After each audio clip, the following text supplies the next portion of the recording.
Hello, everyone. Season 11 is upon us, and as a result, we have a brand new patch right here to take a look at, and it is a big one. Lots of changes coming for a lot of the different civilizations, so I want to jump right into things here. The way we do this with this kind of patch breakdown is that we kind of then sort the civilizations into this tier list here, kind of going from whether they've received very significant buffs, they're going to be, much stronger in this patch, maybe potentially, or we're going to take a look at maybe they've been significantly nerfed and their playstyle is going to change in a drastic way.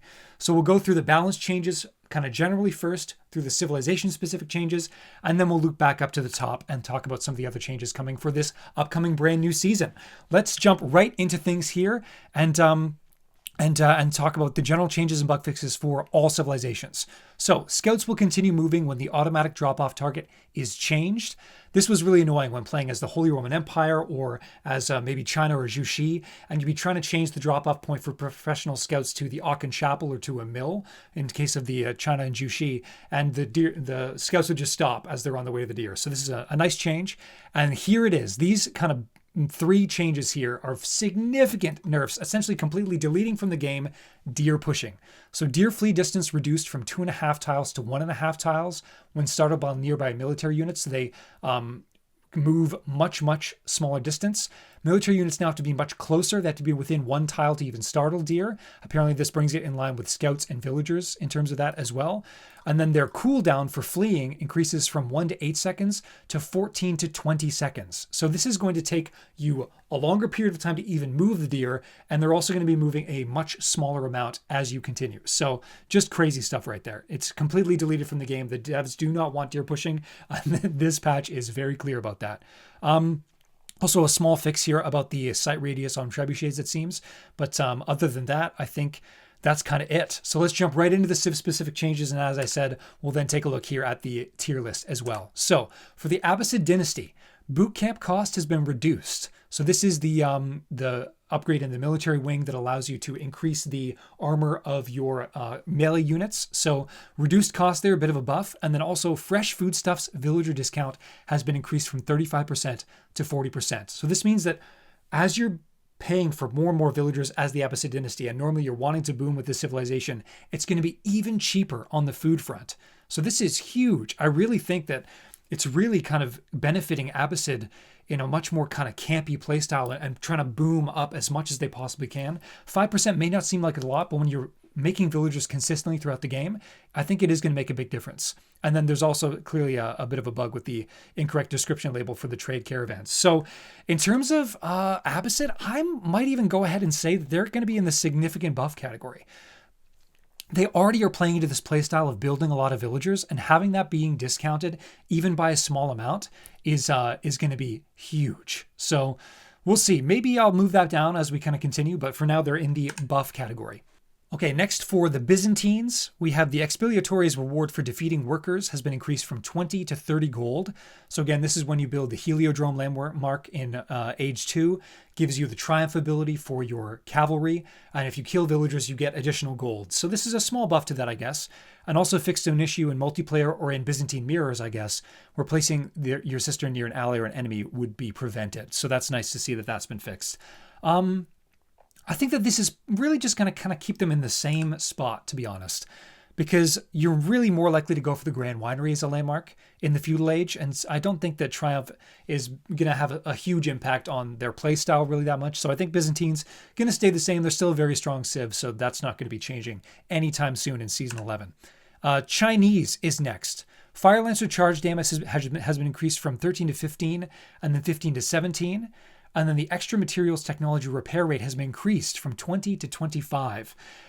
Did they need this buff? I feel like the Chinese villagers already repaired buildings and siege and towers so quickly, and walls for that matter. I don't know if they really needed this buff, but something they often were kind of taking advantage of. It's not the construction rate though, so I don't know if it's going to make a huge difference. I'm going to say, technically, because the Fire Lancers are also buffed as well, they're going to be used a lot in team games potentially, or late game scenarios for China. So I think that puts them in the slight buff category. Nothing big changing with this civilization, but it could be interesting. Next, we'll come down to English, and boy, oh boy, farm gather rate bonus has been increased in the Dark Age, Feudal Age, and Castle Age from 15, 20, 25% to 20, 25, 30%. English is back on the menu, boys. This is an insane buff to English really wanting to continue to be that defensive, stay in your base, just have farms for days play style. I think there's going to be a lot of people that are going to hate this change. I play English every once in a while, and I personally like the civilization, but playing against this is going to be difficult, and you're going to be seeing a lot more English, building up those early farms, not really even using a lot of sheep or ever going out on the deer or boar, heaven forbid. So yeah, I really do think that English is back on the menu after being a civilization that has not been doing very well. So they're going to be going up into, again, because it's something they were already doing, and it's just a buff to their playstyle that's already existing that's going to make them so much stronger. I think significant buffs coming towards the English players in this case. Next up, the Holy Roman Empire is next. Their inspiration gather rate has been reduced from 40% to 35%. So a little bit of a reduction on all the gather rate for all villagers. And then villagers are now going to drop off resources when finished building landmarks that act as resource drop-offs, which means that if they build the Aachen Chapel, it means they're going to drop off the resources once it's fully built. This is a bit of a nerf to Holy Roman Empire. I think they need it. I think they're an extremely strong civilization, especially with some of that feudal aggression. So it's not a huge hit. I mean, it is going to reduce their inspiration across the entire game. So it is going to be pretty decent. I'm going to put it in small nerfs for now. It could actually potentially, based on how I've been using significant buffs in this case, be significant nerfs, because that is the inspiration rate for everything. Not all your villagers are always inspired, though. So again, I'm going to put it just in the nerf category for now, at least. Japanese tech tree now includes their barrack discount bonus. The buffs now have buff indicators on their on the conversions. And villagers constructing the storehouse, again, like the Aachen Chapel, are not going to drop off. So nothing in terms of the play style here. The one thing, though, is the Japanese was really kind of using that early barracks creation and building kind of very early spearmen or samurai to do the deer pushing. And as we talked about above in the general bug fixes and changes, that is completely gone. So I do think Japanese are going to be suffering a bit of a nerf in this case, just because of that overall nerf to that play style. It's something they were finding a lot of success with on the higher ranks. I know it wasn't as common down in the lower leagues with this deer pushing situation, but I do think it knocks them down a peg, unfortunately. And I don't know if they necessarily needed it, but that's where they're currently at. We'll scroll down here to find the Malians. Javelin emplacement attack speed has been reduced a little bit in their towers. And then the Mansa Javelineer move speed has been reduced as well. I think this is a pretty decent nerf to the Malians. Sometimes you would be going up with, obviously, the Fulani Corral with a full cow boom. But every once in a while, you would just kind of go pro scouts, use that food to kind of sustain you, and then you would go up with the Farimba Garrison and get these Mansa Javelineers. And their move speed was crazy. It was very hard to get on top of them. They had a lot of attack speed. They had the poison javelins as well. And so removing those, it's definitely a nerf to the Malian playstyle. You're still going to have the same thing with your cow boom, so it's not a crazy destruction of their civ or anything, but it's definitely a bit of a nerf on that side. The Mongols, the Cagnet Palace Imperial Landmark train time has been increased by 10%. So everything here has been increased in terms of all the different training. This means that rushing Imperial as the Mongols is no longer going to be as impactful of a strategy as it was before. It was kind of something you could definitely do, rush straight to Imperial Age and grab all the different units, just getting them for free. But that's really, really been reduced, and it's going to compound over time. So you're going to get less units at first and then more and more and more as the game goes on. So I think it's a pretty decent nerf to the Mongols. They do get a bit of an increase on the improved food gathering technology from 5 to 7%, which is nice, or 7.5%. And then also fixing a bug where they would spawn a second sheep faster with a rally point, which is kind of funny. And then the Khan was only doing 1 damage with incendiary arrows, another issue with curl ties from 2 different players next to one another, and then also fix an issue with the buff indicator for Khan's hunters as well. So a lot of bug fixes here for Mongols, but this Cognac Palace is definitely moving into a bit of a nerf here for the Mongols. The Mongol fast Imperial strategy is definitely not looking as strong in any way, shape, or form. So definitely knocking them down a peg. We're seeing a lot more people kind of on the nerf side than the buff side in this patch, which is interesting, at least so far. And now we are moving on to the Ottomans. So the Ottomans here have some adjustments to their Imperial Council, which is, of course, the system that allows them to gain those vizier points. And it looks like Metter Drums now spawns 2 Metters at the town center. Akinji Systems now spawns 3 Akinji at the town center. Extensive Fortifications also discounts town centers. And then Pax Ottomana villager bonus production speed has been increased from 50 to 75%. So that's interesting. Some of these were ones that were used, but I feel like these weren't necessarily the most popular ones in the first place. Makes them maybe a little bit more interesting or viable, but I I do think that some of these were not necessarily the most interesting of the Vizier point system. To be determined, but that's what I've been seeing so far. And then the Janissary bonus damage versus cavalry has been reduced, so 12 and 15 to 11 and 13, which is a pretty decent nerf. Janissary guns technology damage has been reduced from 5 to 4, so Janissary is getting taken down a peg, which is interesting because you could really go for this very successful kind of team composition with the Janissaries and siege and be kind of unkillable because it was very difficult to get on top of those siege units. And then fixing it when an issue where you would go over 200 population with your Vizier points, that's always good. And then also an issue where the councils were displayed incorrectly in the tech tree. So a couple different changes here, but I do think that in general, this was kind of the bread and butter here with the Janissaries of the Ottoman civilization. And so when you're taking that away, then you're putting yourself in a position where all of a sudden that's one of their strengths. So I'm honestly thinking that this might put them as one of the first in the significant nerf category. Because as I said, you would really love to see Janissaries as one of the strongest parts of their unit composition. And the buffs were really to just some of the Vizier points that I think are not necessarily the most exciting ones of the pack. That's my thoughts. Maybe you disagree. Maybe it should just be in the regular nerf category. But for now, I'm going to throw them into significant nerfs. We'll come up to Rus next. The High Trade House aura range has been reduced from 8.75 to 7.75 tiles, so not as much free gold from that particular landmark. That was really helping to sustain Rus from having to go out on gold on the map. And then there's a bug, I guess, with the load your galley after researching heated projectiles and it wasn't able to move. This is a small nerf, but I mean, Rus is still really just going to be able to maybe put a couple of villagers on gold. Before they were not touching gold at all. You put 3 villagers on gold and it makes up for the difference in this. And I guess then they're not gathering other resources, I suppose. But Rus was never really struggling for gold because they would also oftentimes get all the relics by rushing castle real quick. I'm going to say this is not really going to be particularly impactful and is in fact going to put them in the same category in this case. That's my thoughts. Now moving on to the variant civilizations, we have the Ayyubids.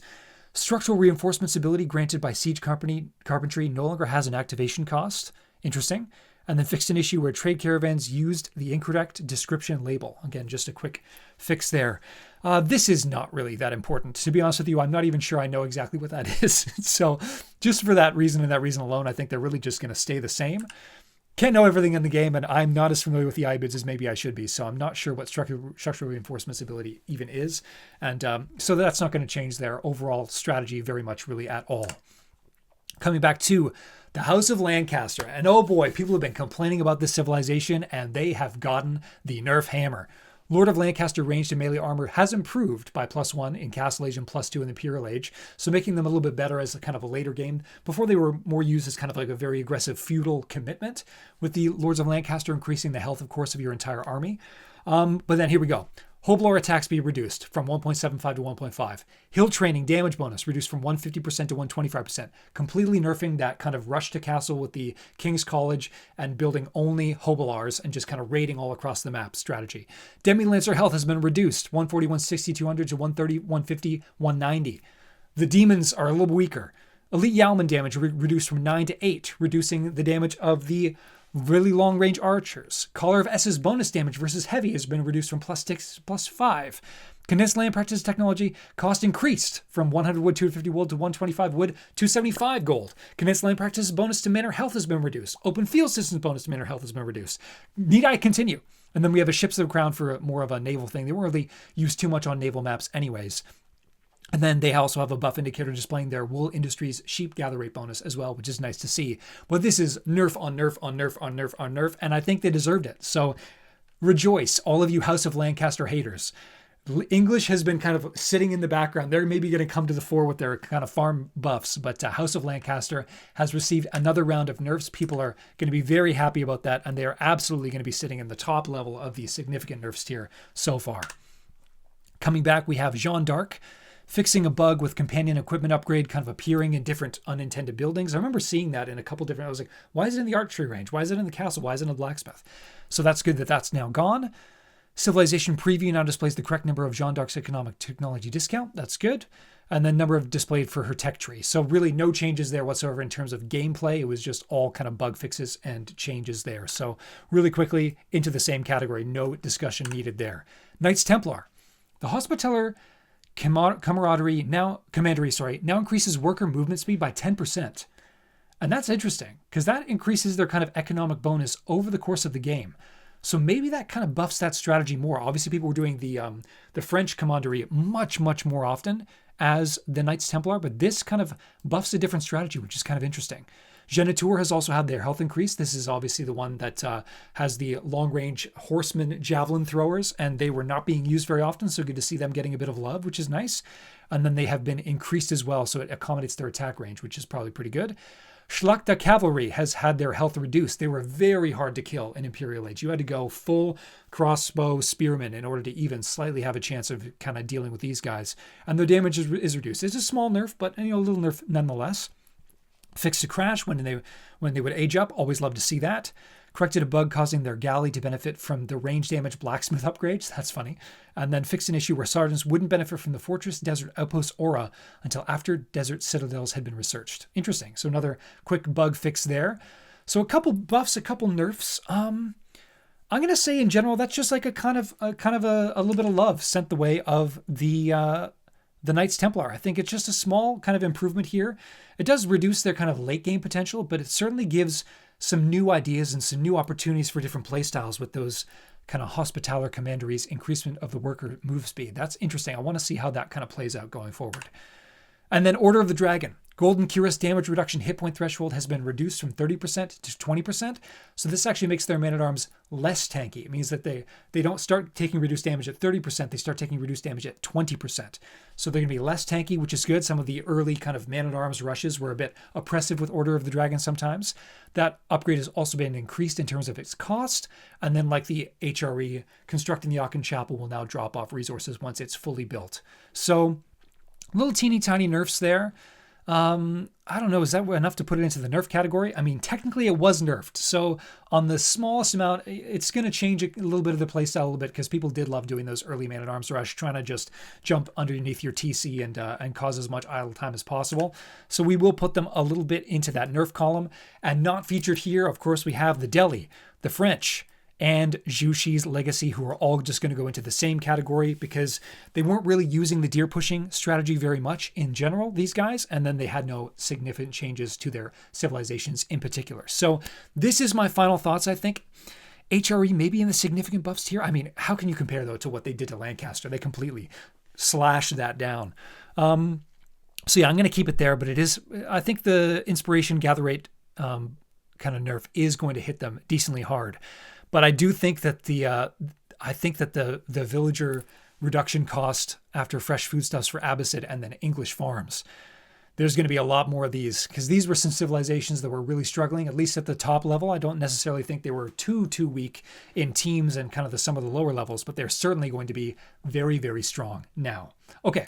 With that said, that has been kind of the run through of all the civilizations. Let's scroll all the way back up here to the top and talk about some of the other things that are happening in this upcoming season. So we have a trade secrets event with all sorts of different events. I love doing these and kind of unlocking all sorts of new kind of things. I'm hoping that they are fixing the bug right now that you're having where you're unable to change your icon and the statue in the middle of your town center. I'm currently dealing with that. I'm hoping that's going to be fixed. Maybe, we'll see. There's also a new game mode, Chaotic Climate. It looks like you're going to be able to jump into this in skirmish multiplayer, and then it's going to cycle through the 4 seasons with different global effects that are happening across the map. That's kind of a cool idea. Excited to see how that's going to work. And then the ranked season coming in for season 11. We can see a look at the rewards here. I will say a little bit disappointed, I'm going to say a little bit with the change between the team version versus the individual version. There's just like a couple of extra grapes. At first, when I was first looking at it, I was kind of like, are they the same? But no, they're technically a bit different. There's just like another set of 4 grape bunches in each of the icons, I guess. So could have used maybe a little bit more variety there, but at the same time, it's going to be interesting. Kind of, I guess, playing into that summer harvest vibe. A nice little winery situation there. Map pool rotation. This I thought was interesting. So in season 11, Boulder Bay is out and Archipelago is back in. So that's your new water map for those of you who want to play those. I was experimenting a bit this season, but I sometimes do ban that out if I'm not feeling like it. Four Lakes is gone and Canal has replaced it. It's been a while since we've seen Canal. But then we're looking at Highview being replaced by Altai. And I was actually thinking in the shower like 2 days ago, We haven't seen Altai in a really long time, and here it is. It's back, and it is ready to go. Relic River is being replaced by Rocky River, which is good. I think that's the one with the kind of 5 pawns in the middle that's separating the 2 sides. And then Lipany is being replaced by Hill and Dale. I just want to comment on the 1v1 ranked pool here. This is going to be a very kind of campy map pool in general. Having both Hill and Dale and Altai, which are very much like kind of like walling your side, walling my side, and neither the two shall meet. That's going to be interesting. I think we might end up with some longer games as we move into this particular season, just as a result of some of those map choices. In the team ranked map pool, Prairie's gone and Hideout is back in. So get ready with those Roos hunting cabins spotted all along the wood lines there. Continental is being replaced with African Waters. I think I played African Waters only twice, so it's going to be interesting to kind of play and see how that goes. Mongolian Heights is out and Hedge Maze is in. What the heck are you talking about? Hedge Maze, the meme map, is in the team ranked pool? This is crazy. If you haven't played this game in teams, it is unbelievable. You're like all-star spawn down here. You got people rushing, trying to set up their bases up in the maze as they're like running through like wolves' dens and trying to like get relics out of the different things. This map is an absolute insanity. It's like almost like having Black Forest in the ranked pool, and that has not happened ever, or if not, for a very, very long time. Rugged is being replaced by Nagari, which is interesting for team games. So that big pond right in the middle, lots of fights over there. And then Water Lanes is being replaced by Relic River. So Relic River moving out of the 1v1 ranked pool and moving into the team side of things, which is interesting. A couple of updates to the AIs. AI players now have increased defense for theirs or their allies' wonders, which is nice. Hard AI now retreats more efficiently, which is good. Fixed the AI upgrades, researching all these different ones for Knights Templar and also technology in the Holy Roman Empire, which is nice to see. And then in Nomad mode, the AI monarchs are just going to be smarter. They're going to go towards their town center in the early game. They're going to flee if they're attacked.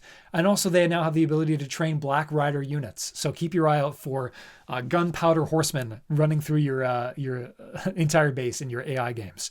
Hotkeys. This is huge. Oh my gosh. Market landmarks can now use the shift hotkey to bulk buy and sell resources. So nice.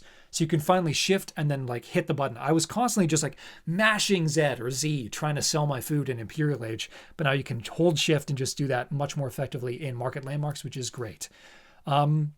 Quick little update in terms of caster mode. The naval units are now going to be subtracted properly, which is good. I don't know that I really noticed that necessarily, but still good.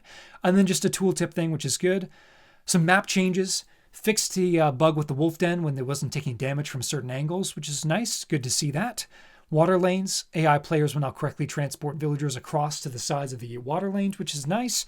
Flank woods. Gold spawns were sometimes unevenly distributed. I do remember seeing that, where like somebody would have like one here and one behind their base, and then somebody would have one here and one like right in the middle of the map, and it wasn't good. Sunken lands. I had this happen too on Sunken lands because it was in the map pool, so it's good to see it'll still be in the map pool, but the small gold nodes have been adjusted to prevent them from spawning too close to each other. It was a very interesting map to tower rush occasionally because of that. And then mountain lakes. Fish an issue where there was too much water on mountain lakes, so that's now fixed. And then we're back down to the balance and bug fixes, which we have already covered. So that is what Season 11 is shaping up to be. Again, we'll flash over here to the tier list that I've created here in terms of how things are going to maybe play out in the coming season. Let me know if you think I'm right or I'm wrong, or if I missed anything in this particular rundown. And we shall see how Season 11 truly shapes up. It's going to be exciting. Very excited for some changes to come in. And I'm not excited to hear a bunch of people complaining about English for the next 3 months because they've been buffed, and people are going to be very, very annoyed and frustrated playing against people camping in their base with farms. Here we go. Okay, so I hope you guys are having a great summer so far. I know it's coming up towards some of those massive summer months. I'm looking forward to being down inside and playing some Age of Empires. So thank you again so much for watching. Really appreciate that. Let me know if you like this format or not. I'm going to try to keep doing this with the patch notes as we continue forward. And with all that said, thank you again very much for watching. We will catch you in the next video, and bye for now.